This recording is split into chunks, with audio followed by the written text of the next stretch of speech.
নমস্কার বন্ধুরা, আমার চ্যানেল মিষ্টি ক্ল্যাম্পে সবাইকে স্বাগত জানাই। আজ আমি বাটা মাছের একটা দুর্দান্ত সাথে রেসিপি আপনাদের সামনে তুলে ধরেছি। আমার আজকের রেসিপি বাটা মাছের ঝাল। সর্ষে বাটা দিয়ে বা সর্ষে পোস্ত বাটা দিয়ে অনেকেই আমরা বাটা মাছের ঝাল রান্না করে থাকি, কিন্তু আমার পদ্ধতিতে দেখানো এই রেসিপিটা একবার বাড়িতে ট্রাই করে দেখুন। কথা দিচ্ছি গরম ভাতের সাথে অসাধারণ লাগবে। আসুন দেখে নেওয়া যাক আমার আজকের এই রেসিপি। ভিডিও ভালো লাগলে একটা লাইক দিতে কিন্তু একদমই ভুলবেন না, আর আমার চ্যানেলটি সাবস্ক্রাইব করতে একদমই ভুলবেন না। আসুন আমার আজকের রেসিপি বাটা মাছের ঝাল দেখে নেওয়া যাক। বাটা মাছের ঝাল বানাবার জন্য এখানে আমি 3টে বাটা মাছ নিয়ে নিয়েছি। মাছের গায়ে পরিমাণ মতো নুন, হলুদ আর সামান্য একটুখানি লঙ্কা গুঁড়ো দিয়ে মাখিয়ে নিয়েছি। এবার একটা মশলা তৈরি করে নেব। তার জন্য একটা বাটির মধ্যে আমি এখানে দিয়ে দিচ্ছি 1 টিস্পুন পোস্ত, 1 টিস্পুন সর্ষে। আমি এখানে কালো সর্ষে ব্যবহার করেছি, আপনারা চাইলে সাদা সর্ষেও ব্যবহার করতে পারেন বা দুটো মিশিয়েও ব্যবহার করতে পারেন। এবার অ্যাড করে দিচ্ছি 1/2 টিস্পুনের থেকে একটু কম গোটা জিরে, অ্যাড করে দিচ্ছি খুব সামান্য পরিমাণ আদা আর একটা কাঁচা লঙ্কা। এবার এগুলো আমি শিলে বেটে নেব। যেহেতু খুবই অল্প পরিমাণ মশলা, মিক্সিতে খুব ভালোভাবে বাটা যাবে না, তাই আমি এগুলোকে শিলে বেটে নিচ্ছি।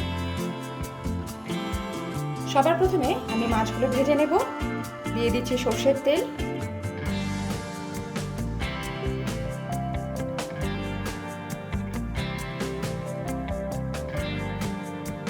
তেল খুব ভালোভাবে গরম হয়ে গেলে আমি মাছটা দিয়ে দেবো।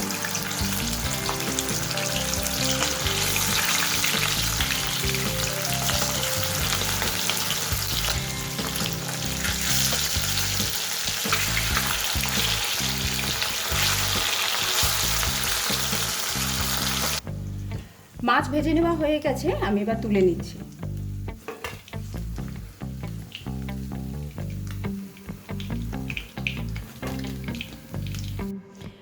এবার ওই তেলের মধ্যে আমি দিয়ে দিচ্ছি সামান্য পরিমাণ কালো জিরে।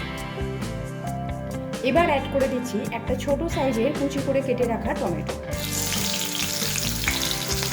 টমেটোটা দেবার পর অ্যাড করে দিচ্ছি সামান্য পরিমাণ নুন, যাতে টমেটোটা খুব তাড়াতাড়ি সফট হয়ে যায়।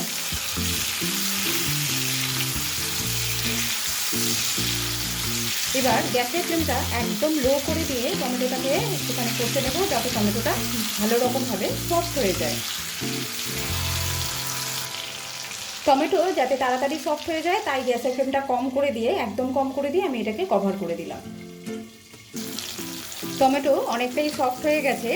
এবার আমরা এর মধ্যে বেটে রাখা মশলাটা অ্যাড করে দেব।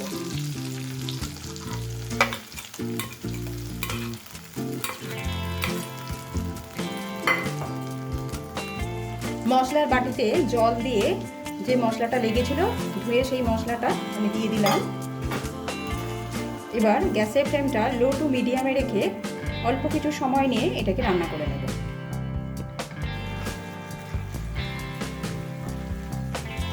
এই সময় আমি এতে হলুদ আর সামান্য পরিমাণ গুঁড়ো লঙ্কা অ্যাড করে দেব।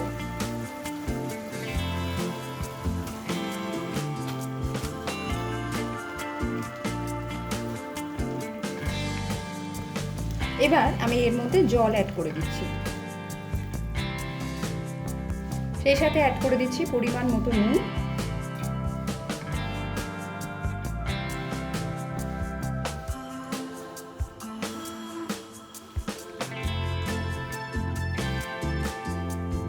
এবার জলটাকে একটু ফুটতে দেব।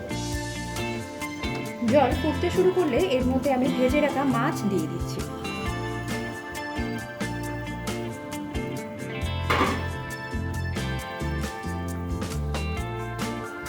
সেই সাথে অ্যাড করে দিচ্ছি 3টে চিড়ে রাখা কাঁচা লঙ্কা।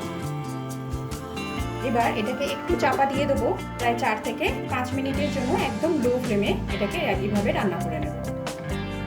মাঝখানে ঢাকনা খুলে আমি একবার মাছগুলোকে উল্টে দেব।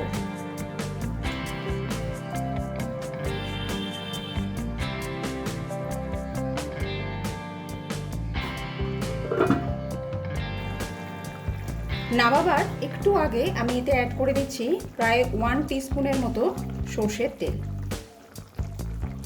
এবার প্রায় 1 মিনিটের মতো এটাকে কভার দিয়ে লো ফ্লেমে আমি এটাকে রান্না করে নিচ্ছি। তাহলেই তৈরি হয়ে যাবে আমাদের আজকের বাটা মাছের ঝাল।